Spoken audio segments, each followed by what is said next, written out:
Islamic বোমা, ইরানকে পারমাণবিক শক্তিধর করতে পাকিস্তানের গোপন কর্মসূচি।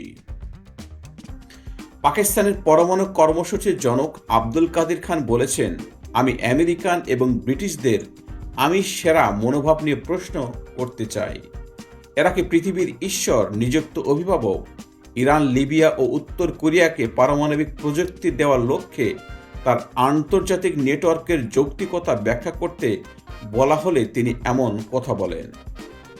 গত 6 বছর হয় ইরানের বিরুদ্ধে যুদ্ধে যুক্তরাষ্ট্র ও ইসরায়েলের প্রধান যুক্তি ছিল ইরানকে পারমাণবিক অস্ত্র তৈরি করা থেকে বিরত রাখা।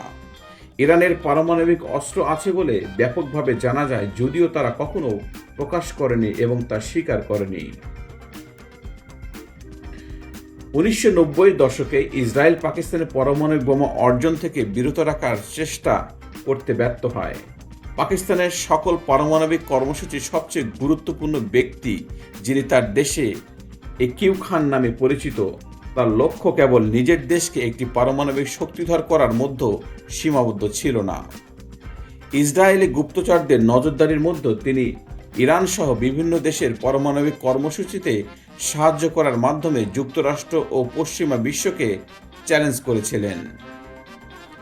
সিআইএ এর সাবেক পরিচালক জর্জ টেস্টের পরে তাকে ওসামা বিন লাদেনের মতোই বিপজ্জনক বলে আখ্যা দিয়েছিল, আর তাকে হত্যা করতে না পারায় অনুশোচনা করেছিল মোসাদের সাবেক প্রধান শাবিদ। কাদির খান যেসব দেশকে সহায়তা করেছিল তাদের মধ্যে কেবল উত্তর কোরিয়ায় পারমাণবিক শক্তিধর হয়। 2000 সালের এই সময়তে ইরানের কর্মসূচি ফাঁস হয় এবং ধ্বংস করে দেওয়া হয়। 70-এর দশকে পাকিস্তানের তৎকালীন প্রধানমন্ত্রী জুলফিকার আলী ভুট্টো তার দেশের পারমাণবিক কর্মসূচির মূল পরিকল্পনাকারী ছিলেন। 1974 সালে ভারত প্রথম পারমাণবিক অস্ত্রের পরীক্ষা চালানোর পর ভুট্টো পারমাণবিক বোমা তৈরির সিদ্ধান্ত নেন। তিনি প্রতিজ্ঞা করেছিল, আমার প্রয়োজনে ঘাস ও লতাপাতা খেয়ে এমনকি না খেয়ে থাকব, কিন্তু আমরা নিজেদের জন্য পারমাণবিক বোমা তৈরি করে ছাড়ব, ইনশাআল্লাহ।